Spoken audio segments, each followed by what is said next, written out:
Shalom saudara, percakapan mengenai pencurahan Roh Kudus telah menjadi salah satu topik yang sangat sering dibahas. Berhubungan dengan ini, salah satu pokok diskusi yang sering kali muncul adalah mengapa ada istilah Pentakosta ketiga. Bukankah peristiwa Pentakosta merupakan sebuah peristiwa final, unik, dan spesifik yang tidak mungkin terulang kembali? Mari kita telusuri apa yang Alkitab katakan mengenai hal tersebut. Insan Pentakosta memahami bahwa pencurahan Roh Kudus bukanlah sebuah peristiwa yang final dan yang tidak mungkin terulang lagi, melainkan sebagai penggenapan awal dari janji Bapa, yakni pencurahan Roh Kudus sebagaimana juga telah dinubuatkan dan perjanjian lama, yaitu yang masih dan akan terus berlangsung sampai kedatangan Tuhan Yesus yang kedua kalinya. Alkitab pun menunjukkan, meskipun tidak semua, tetapi ada nubuatan tertentu di mana penggenapan dari nubuatan tersebut terjadi berulang kali. Ini berarti bahwa ketika nubuatan tersebut terjadi dalam suatu kurun waktu, bukan berarti nubuatan tersebut sudah tidak ada penggenapannya lagi. Justru penggenapan awal dari sebuah nubuat berperan sebagai model atau contoh yang menunjukkan betapa luar biasanya potensi dari penggenapan itu nantinya. Inilah yang kita kenal dengan multiple fulfillment of prophecy. Contohnya peristiwa pencurahan Roh Kudus secara luar biasa yang terjadi di kamar loteng atas di Yerusalem. Pada waktu itu, kejadian ini sangat dramatis sehingga menarik perhatian banyak orang yang saat itu sedang berziarah ke Yerusalem untuk merayakan hari raya Yahudi. Namun, apakah ini merupakan penggenapan akhir dari nubuatan Yoel? Mengingat bahwa masih ada beberapa aspek yang belum terpenuhi dalam nubuatan Yoel dalam peristiwa Pentakosta, yang diantara lainnya adalah pertama, bahwa Roh Kudus belum dicurahkan atas semua manusia, melainkan hanya dalam kelompok yang terbatas dan dalam cakupan area yang terbatas. Yang kedua adalah tanda-tanda heran di langit dan di bumi yang tidak nampak dalam peristiwa Pentakosta. Dan yang ketiga adalah bahwa hari Tuhan belum datang, yaitu hari di mana Tuhan Yesus akan datang dan duduk di tahtanya sebagai hakim yang adil.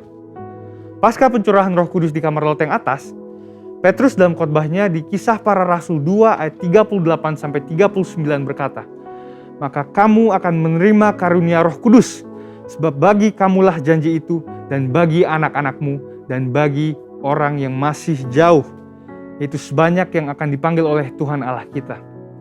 Albert Barnes mengatakan bahwa pernyataan dalam ayat tersebut tidak terbatas hanya kepada orang-orang Yahudi, melainkan berlaku juga bagi generasi yang masih jauh, yakni generasi di masa kini dan juga bagi orang-orang non-Yahudi atau Gentiles.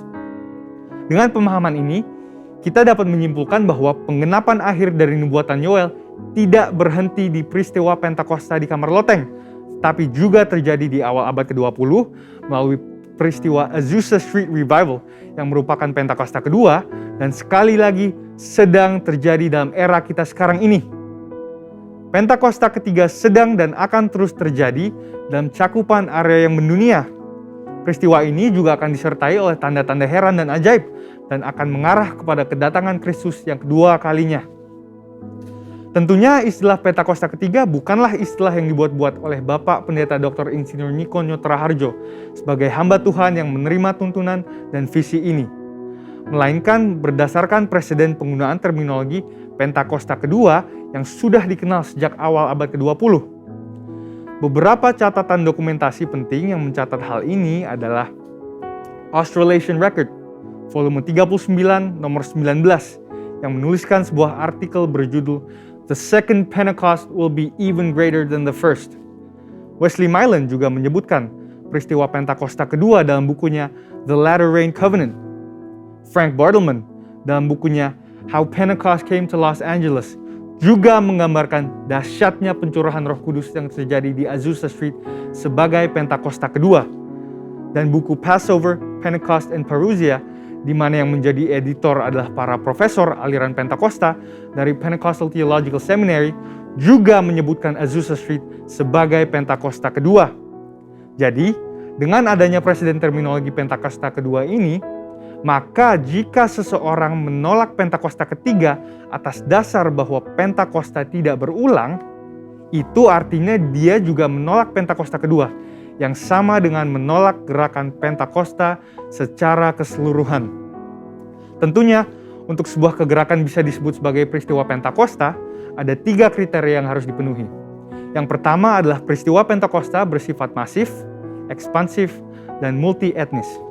Yang kedua adalah penekanan terhadap bahasa roh dan manifestasi kuasa Roh Kudus. Dan yang ketiga adalah bahwa peristiwa Pentakosta harus memiliki korelasi langsung dengan penuntasan amanat agung. Dengan itu, kita percaya bahwa pencurahan Roh Kudus yang terjadi di Yerusalem pada awal abad pertama dan Azusa Street pada awal abad ke-20 sedang dan akan terus terjadi dalam skala yang jauh lebih besar dan dahsyat pada zaman ini, sampai amanat agung diselesaikan dan Tuhan Yesus datang kembali. Amin. Saudara, untuk penjelasan lebih lengkapnya dari tim teologi kami, silahkan buka link yang ada di atas atau scan QR Code yang tersedia. Dan Tuhan Yesus memberkati.